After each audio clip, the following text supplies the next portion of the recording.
Ainda dentro do nosso plano de ensino, do nosso plano de trabalho, né? Então, continuando a falar dele, quando encerrada a fase ordinatória e o juiz verificando que não houve a possibilidade de um julgamento antecipado, né, de um julgamento conforme o estado do processo, e ele saneia as questões pendentes e coloca o processo em ordem para a fase instrutória, a gente então vai falar, vamos tratar, vamos estudar, né, dentro desse semestre, a fase instrutória propriamente dita, tá? Que é voltada ao quê? À produção de provas, tá? Então, dentro das questões relativas às provas, um primeiro tópico vai fazer faremos uma análise da teoria geral das provas, tá? Questões aí relativas ao ônus, né? Questões relativas à produção da prova, quando ela deve ser produzida, né? Porque cada prova tem um momento oportuno de ser produzida. Falamos que a prova documental, ela deve acompanhar a inicial e a contestação. Falamos que a prova oral, ela vai ocorrer na oportunidade da audiência de instrução e julgamento, né? A sua produção será nesse momento. Então, cada prova é produzida no momento oportuno e a gente vai analisar essas questões gerais da teoria das provas como um primeiro tópico aí de nosso estudo dentro da fase instrutória, ok? Depois, a gente entra nas chamadas, ainda dentro da teoria geral das provas, antes de entrar nas provas em espécie, um outro tópico diz respeito à produção antecipada das provas, tá? Então, a gente também, isso é uma questão da teoria geral, aquela hipótese do juiz permitir a antecipação da produção de uma prova, tá? Então, aquele depoimento da testemunha que só seria colhido lá na fase de instrução, né, na oportunidade da audiência de instrução e julgamento, o juiz poderia autorizar a colheita desse depoimento antes, né, quando há ali a possibilidade do depoimento não poder ser colhido no momento oportuno, tá? Mesma coisa uma perícia, né, que ocorreria já na fase de instrução, durante a fase de instrução. O juiz ele pode autorizar que essa perícia se realize em um momento anterior, tá? Então, isso é a produção antecipada de provas, né? Vamos imaginar que a perícia vai ser feita num bem deteriorável. Como exemplo aí, alimentos, né, que poderiam estar contaminados e que o autor então depende de uma perícia urgente, porque se for aguardar a fase de instrução, aqueles alimentos já teriam deteriorados e a perícia não poderia ser realizada, tá? Então o juiz vai poder, nessa hipótese, né, autorizar a antecipação da produção da prova pericial. Então a gente vai analisar os dispositivos do código que trata da produção antecipada de provas.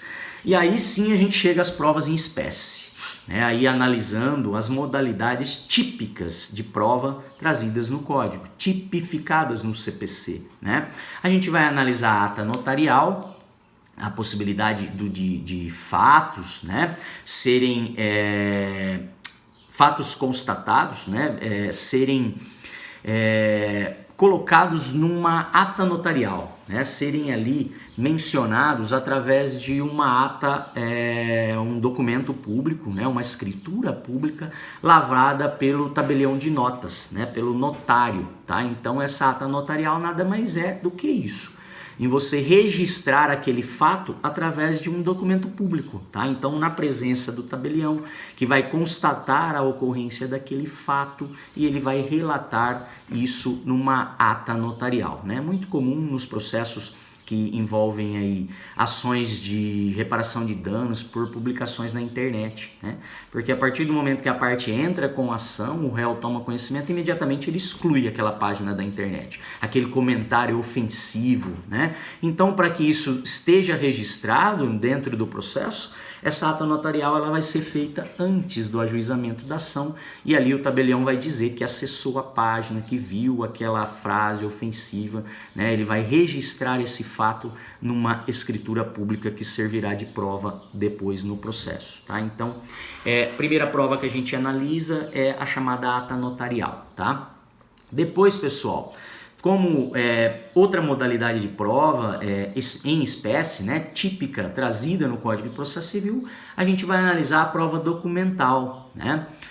Aquela prova que ingressa no processo como um documento, tá? E aí vamos ver que não é apenas documento escrito, né? Pode ser um arquivo de áudio, pode ser um vídeo, né? Tudo isso pode ser um documento eletrônico, tudo isso vai ingressar nos autos como um documento, uma prova documental. Tá? Então, através também dessa prova documental estão ali relatados fatos, atos, né, que são mencionados nesses documentos, nesses tipos de documentos que podem variar aí, né? Então a gente vai analisar não só a questão do conceito da prova documental, mas todas as demais questões inerentes a ela, contempladas no Código de Processo Civil, né? Trata lá de documentos particulares, de documentos públicos, questões de validade, né? Documentos, momento em que a prova documental deve ser trazida aos autos, possibilidade de juntada de documentos suplementares, né?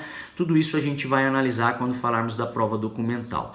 Já aproveitando esse gancho, falaremos também da exibição de documento ou coisa, né? Aquela hipótese em que o réu o réu ou o autor, não estando na posse de um documento ou de uma coisa que ele menciona na sua petição inicial ou na sua defesa, né, para a constituição do seu direito, no caso do autor, um documento necessário, né, e para o réu um documento necessário para provar a improcedência do direito do autor, eles vão poder ingressar com esse pedido de exibição de documento ou coisa, tá?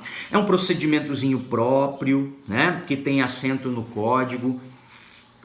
Esse documento ou essa coisa pode estar em poder da parte contrária e o código traz os artigos que regulam esse procedimento para a obtenção do documento, para que o juiz determine a exibição do documento ou coisa nos autos, né?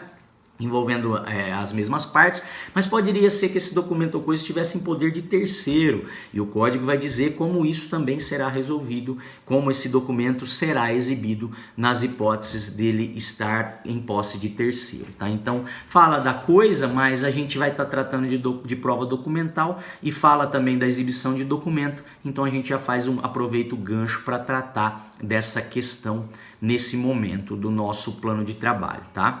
Depois, dentro ainda da prova documental, a gente fala da possibilidade de arguição de falsidade da prova documental. Quando a parte adversa, a parte contrária, aquele que juntou o documento, ela vai argumentar que aquele documento não é verdadeiro, né? Ele padece ali de falsidade, tá? E aí a gente vai ver as modalidades de falsidade de documentos, o que o código diz a respeito disso, né? Uma vez que há prova, possibilidade de provas quanto à falsidade do documento, realização de perícia, tá? Então a gente vai